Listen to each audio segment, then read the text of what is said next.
আমার স্বামী আমাকে বিয়ে করেছে। তার বাবার মন রক্ষার্থে, কিন্তু আমাকে তার পছন্দ না। এটা আমি বিয়ের আগে জানতাম না। আমার স্বামী বাসায় একটা কাজের মেয়ে ছিল। আমার স্বামী আমার হাতের চা খেত না। সব সময় কাজের মেয়ের হাতে তৈরি করা চা খেত। আমি মনে মনে চিন্তা করলাম, আমার স্বামী কাজের মেয়ের হাতে তৈরি করা চা খেতে চাই কেন? আমিও তো ভালো করে চা বানাতে পারি। একদিন আমার স্বামী রুমে গিয়ে যা দেখলাম তা দেখে আমি জ্ঞান হারিয়ে ফেললাম। মূল বিষয়টা তাহলে বলি, আমায় একটা কাজ দেবেন। আমি সব কাজ করতে পারবো, আর আমায় বেতনও কম দিবেন। মেয়েটার মুখ দেখে মনে হয় 23 দিন পেটে কিছু যায়নি। বয়স খুব বেশি হলেও বাক্সের কাছাকাছি হবে। বাইরে জ্বরও হচ্ছে খুব, মাঝে মাঝে বাস করছে। চেহারা হালকা শুকনো মনে হলেও লাবণ্যতা হারিয়ে যায়নি। মেয়েটি দেখতে অনেক সুন্দর, চেহারায় একটা মায়া আছে। মোল্লাবাড়ির বরকতির সেই মায়া থেকে রক্ষা পেলেন না। তার মনে মেয়েটার জন্য অদ্ভুত একটা অনুভূতি জন্ম হয়। তিনি বললেন, তুমি কি রান্না করতে পারো? জি, পারি। ঠিক আছে, আমার ছেলের বিয়ে, রান্নার জন্য লোক নেওয়া হয়েছে। তুমি তাদের হাতে হাতে সাহায্য করবে, পাশাপাশি অন্যান্য যে কাজগুলো রয়েছে সেগুলো করবে। কিন্তু বিয়ের অনুষ্ঠান শেষ হলে তোমায় চলে যেতে হবে না, তুমি আমাদের বাড়িতেই কাজ করবে। জি, তাহলে ভিতরে গিয়ে কাজে লেগে পড়। আর হ্যাঁ, আগে মাথা ভালো করে মুছে কিছু খেয়ে নাও। মেয়েটা চোখে বাড়ির বরকতির দিকে তাকাল, যেন অশেষ কৃতজ্ঞতা প্রকাশের প্রতীক স্বরূপ। এখনই তার চোখ থেকে জল গড়িয়ে পড়বে। বাড়ির বট করতে বললেন, আমি বাড়ির কাউকে ডাক দিচ্ছি, সে তোমাকে ভিতরে নিয়ে গিয়ে সব বুঝিয়ে দেবে। বরকতির ডাক শুনে বাড়ির ভিতর থেকে একটা মেয়ে বেরিয়ে এলো। বয়স খুব বেশি হলে 18-19 হবে। পরনের পোশাক বেশ দামি, গলায় স্বর্ণের অলংকার পরা। মনে হয় এই পরিবারের কোনো সদস্য হবে, বা কোনো আত্মীয় হতে পারে। মেয়েটা এসে বলল, ফুপি আমায় দেখেছে। হ্যাঁ রে, শোন, এই মেয়েটা আজ থেকে আমাদের বাড়িতে কাজ করবে। ওকে ভিতরে নিয়ে গিয়ে আগে কিছু খাওয়াবি, তারপর কাজগুলো বুঝিয়ে দিই। ঠিক আছে ফুপি। মেয়েটা বাড়ির ভিতরের দিকে গেল। বাড়ির বরকতি এতক্ষণ লক্ষ্য করেননি, কিন্তু এবার তিনি লক্ষ্য করলেন মেয়েটার চেহারাটা অনেক সুন্দর। শহরের সবচেয়ে বড় বিজনেসম্যান হিসেবে যদি কারো নাম সবার আগে আসে, তাহলে নিঃসন্দেহে তিনি হলেন মোহাম্মদ কাশেম মোল্লা, আর তার স্ত্রী হলেন আফসানা বেগম। মোল্লাবাড়ির বড়কর্তা হলেন মোহাম্মদ কাশেম মোল্লা এবং ভর্তি হলেন আফসানা বেগম। শহরের মাঝখানে 3 তলা বিশিষ্ট বড় একটা বাড়ি আলো ঝলমল করছে। শান শৌকত ও আভিজাত্যের ছোঁয়া পাওয়া রাজকীয় এই বাড়িতে বিয়ের আমেজ। বাড়ির একমাত্র ছেলে সোহাগ মোল্লার বিয়ে। আত্মীয় স্বজন ও তাদের কোলাহলে মুখর পুরো মোল্লাবাড়ি। সোহাগ নিজের ঘরে পোশাক পরে রেডি হচ্ছে, বাহিরে বন্ধুদের সাথে আড্ডা আছে। সোহাগ দেখতে অনেক স্মার্ট, যে কোনো মেয়ে তাকে পছন্দ করবে। তার বয়স 25 পেরিয়েছে। 2 মাস আগেই 25তম বার ধরে চলে গেছে। স্টাইল করা মাথার চুলে তো কোনো কথাই নেই। সোহাগ তাড়াতাড়ি নিজের ঘর থেকে বেরিয়ে এলো। তাকে এইভাবে অবস্থায় দেখে বৃষ্টিই বলল, এভাবে সেজেগুজে কোথায় যাওয়া হচ্ছে? সোহাগ তাড়াহুড়োর মধ্যে উত্তর দিল, ফ্যানদের মিট করতে যাচ্ছি। মা কোথায়? বাহিরে। ওকে, বাই। বৃষ্টির সোহাগের নিজের বোন, কিন্তু সে মেয়ে হওয়ায় বাবা মায়ের কাছে খুব একটা গুরুত্ব পায়নি। বৃষ্টির বিয়ে হয়েছে 2 বছর হল। সোহাগের মা আফসানা বেগম মানে বাড়ির বরকতি বাইরে বসে আছেন। বাড়ির বাইরে বসার একটা জায়গা রয়েছে, তিনি সেখানেই রয়েছেন। সোহাগ দিয়ে তাকে পিছন থেকে জড়িয়ে ধরে বলল, মা আমি একটু ফ্যানদের মিট করতে যাচ্ছি, আর 2 দিন পর তোমার বিয়ে। আজ আবার কিসের ফ্রেন্ড? সবাই তো এখানেই রয়েছে। মা ওরা বিদেশ থেকে আসছে, ওদের মৃত্যু করতেই হবে। তাছাড়া কোম্পানির একটা ডিলও রয়েছে। বা ছেলে শুধু কোম্পানি নিয়ে থাকো। আমি কিন্তু স্পষ্ট বলে দিচ্ছি, সোহাগ বিয়ের পর অবন্তীকে সময় দিতে হবে। ওহ মা, তুমিও না, যাও, কিন্তু সাবধানে। সোহাগ গাড়ি নিয়ে বেরিয়ে গেল। আফসানা বেগম বসে থাকলেন। তিনি একাই রয়েছেন। এমনিতেই তিনি একা সময় কাটাতে বেশি পছন্দ করেন। বাড়ির কর্তা কাশেম মোল্লা এখন অফিসে রয়েছেন। জরুরি একটা মিটিং অ্যাটেন্ড করেছেন তিনি। কাশেম মোল্লা নিজের পরিবারকে ভালোবাসেন, কিন্তু তিনি বিজনেসের পিছনে অধিক সময় ব্যয় করেন। সোহাগ ও তার মতোই হয়েছে। শ্রাবণ মাস, তাই সারাদিন মেঘলা আকাশ এবং ঝিরঝিরে বৃষ্টি নিয়ে কাটে। মাঝখানে আকাশ ভেঙে ঢল নামে, সাথে বিদ্যুৎ চমকানোর কানে তালা লাগার শব্দ। সোহাগের বাড়ি ফিরতে ফিরতে রাত হয়ে গেল। রাতে খাওয়া দাওয়া করবে না, কারণ বন্ধুদের সাথে ছিল। টুকিটাকি খাওয়া দাওয়া হয়েছে, রাতে কিছু কাজ করতে হবে। তাই সে দিয়াকে বলল কেউ যেন তার ঘরে 1 কাপ কফি পাঠিয়ে দেয়। দিয়া সোহাগের মামাতো বোন, অনার্স ফার্স্ট ইয়ারে পড়ে। ঘরে ঢুকতেই সোহাগের ফোনটা বেজে উঠল। সে ফোন রিসিভ করে কানে কথা বলতে বলতে এমন সময় হঠাৎ কফি হাতে মেয়েটাকে দেখে সোহাগ চমকে ওঠে। মেয়েটা কফি কাপ হাতে সোহাগের ঘরে ঢোকে। সোহাগ মেয়েটার দিকে তাকিয়ে থমকে যায়। এই মেয়েকে তো আমি আগে কখনো দেখিনি। মেয়েটা তো খুব সুন্দর। মেয়েটার চোখ দুটি এত সুন্দর কেন? আমি এই মুখখানা দেখে আমি এক অবাক দৃষ্টিতে চেয়ে রইলাম। মাশা আল্লাহ, আল্লাহর কি অপরূপ সৃষ্টি! আমার কাছে মনে হচ্ছে পৃথিবীর সমস্ত সৌন্দর্য মেয়েটির চেহারার ভিতর দিয়ে দিয়েছে। আল্লাহ যেন নিজ হাতে তাকে তৈরি করেছেন। আমি তাকে দেখে আমার মুখ দিয়ে কোনো কথাই বের হচ্ছে না। কিন্তু এই মেয়ে কোথায় থেকে আসলো? এর আগে আমি কখনো তাকে দেখিনি। কে এই মেয়ে? ভাইজান, কফি ঠান্ডা হয়ে যাবে, দরুন কফি খান। আমি তার হাত থেকে কফিটা নিলাম এবং কফিটা খেয়ে নিলাম। অনেক স্বাদ হয়েছে কফি, তুমি তো দেখি ভালো কফি তৈরি করতে পারো। সোহাগ তার মাকে ডাক দিয়ে বললেন, মা, এই মেয়েটিকে আমি তো এর আগেই মেয়েকে দেখিনি। বাবা, এই মেয়েটি একটি অচেনা মেয়ে। তার পরিচয় সম্পর্কে আমরা কিছুই জানি না। একদিন হঠাৎ করে আমাদের বাসায় ঢুকে বলতেছে আমাকে একটা কাজ দেবেন, আমি সব কাজ করতে পারবো। মেয়েটির কথায় এবং তার অসহায় দেখে আমরা তাকে বাড়ির কাজের মেয়ে হিসেবে স্থান দিয়েছি। মা, তুমি খুব ভালো করছো এই মেয়েটিকে জায়গা দিয়ে। ঠিক আছে বাবা, তুমি এখন চলো, তোমার জন্য সবাই ওয়ার্ড করতেছে। তুমি এখনই বসে যেতে হবে। ঠিক আছে মা, আমি রেডি হচ্ছি, তোমরা ওদের বলে দাও, তারপর আমি বিয়ে করে ফেলি।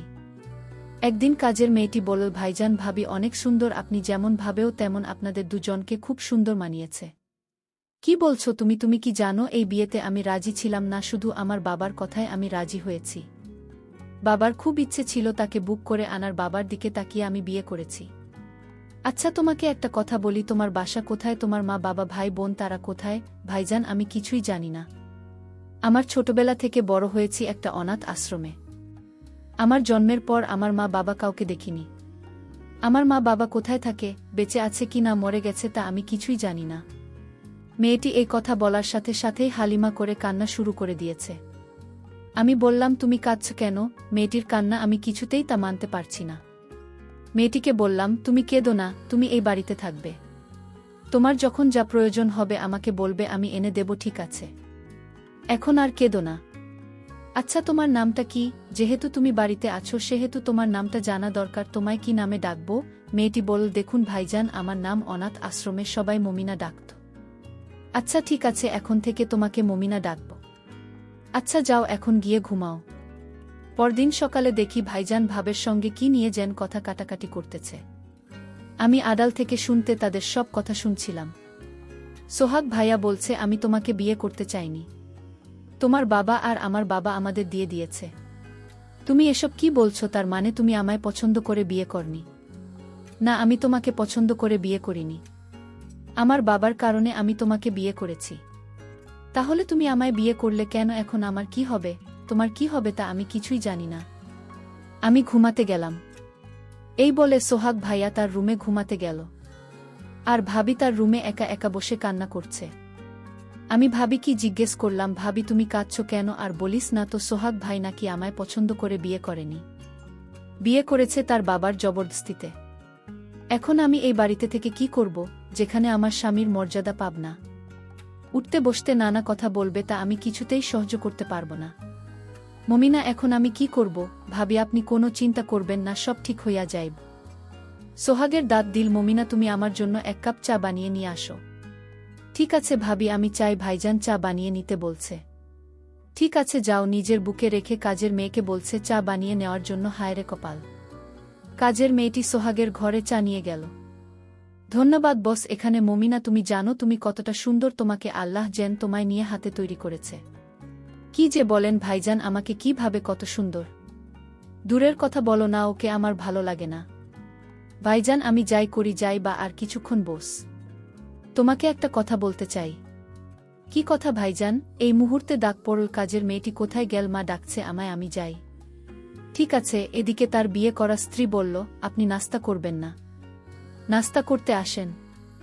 সোহাগ তার উত্তরে বলল, আমার খিদে নেই, তুমি খেয়ে নাও। এই কথা বলে সোহাগ ঘর থেকে বের হয়ে গেল। আমার স্ত্রী মায়ের কাছে গিয়ে নালিশ করে বলল, আপনার ছেলে আমার কোনো কথাই শোনে না, এমনকি আমার সাথে সময় ব্যয় না। কি বলছো বোমা? এ কথা তুমি আমায় আরও আগে বলনি কেন? আজ বাড়িতে আসুক। রাতে যখন সোহাগ ঘরে আসলো তখন তার মা জিজ্ঞেস করলেন, বোমার কোনো কথা রাখো না কেন? বৌমাকে তোমার পছন্দ হয়নি? না না, তুমি তোমার বৌমাকে নিয়ে তুমি থাকো। কেন বাবা, তুমি তো বিয়ের আগে এমন ছিল না, এখন এমন হলে কেন? কি হয়েছে তোমার? আমার কিছুই হয়নি মা, আমি ঠিক আছি। মা, আমি ঘুমাব, ডিস্টার্ব করো না তো। সোহাগ তার রুমে গিয়ে মমিনাকে ডাকল, মমিনা, এক কাপ চা দেবে আমায়? জি ভাইজান, আমি জানি, আসছি। সোহাগ ভাই রুমে চা নিয়ে যেতে বল, বস মনিনা। না ভাইজান, আমি বসবো না, আমার কাজ আছে, ঘরে রান্না বান্না করতে হবে। আরে রাখো তুমি কাজ, আমি তোমায় একটা কথা বলতে চাই। উদ্দিন মায়ের জন্য বলতে পারিনি। বলেন ভাইজান, কি বলবেন?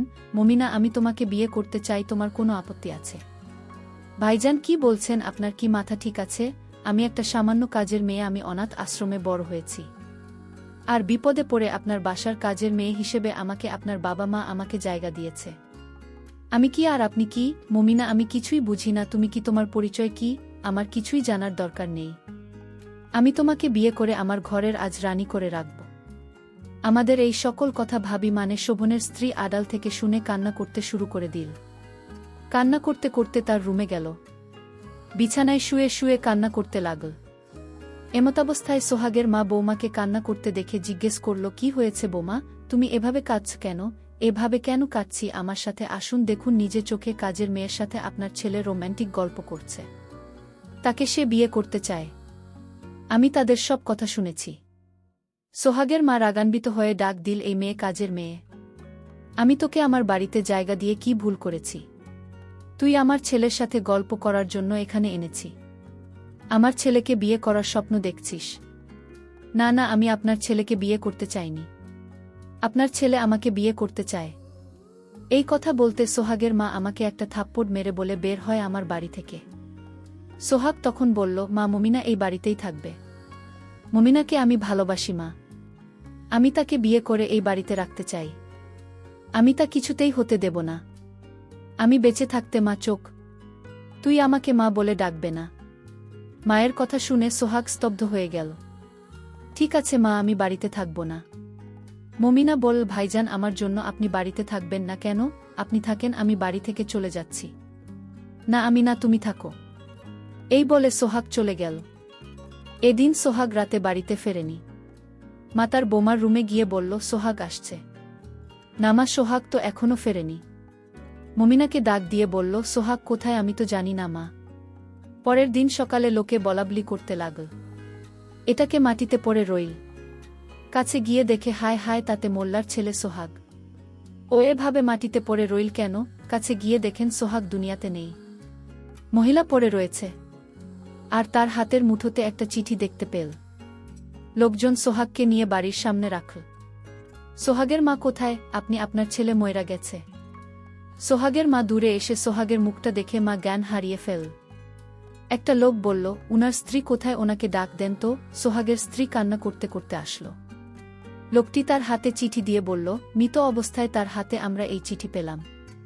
চিঠিটা খুলে দেখল, চিঠিতে লেখা, মা, আমাকে ক্ষমা করে দিও, আমি তোমাকে কষ্ট দিতে চাইনি। আর আমি যেদিন কাজের মেয়েটিকে দেখেছিলাম সেদিন থেকেই ভেবেছিলাম তাকে আমার করে নেব, কিন্তু তা আমার কপালে নেই। মা, তোমার কাছে একটা অনুরোধ, মমিনাকে একটা ভালো ছেলে দেখে বিয়ে দিয়ে দিল, তাহলে আমার আত্মা শান্তি পাবে। মায়ের জ্ঞান ফিরতেই তার স্ত্রী মায়ের হাতে চিঠিটা ধরিয়ে দিল। মা চিঠিটা পড়ে কান্না করতে করতে বলল, বাবা, তুই আমার উপর অভিমান করে চলে গেলে। প্রিয় দর্শক বন্ধুরা, তোমাদের সকলের উদ্দেশ্য করে বলতে চাই, তোমরা সোহাগের মতো এমন কাজ করবে না। ভালোবাসার জন্য এভাবে নিজেকে শেষ করতে নেই, তাহলে আখেরাত এবং দুনিয়া দুটোই হারাবে।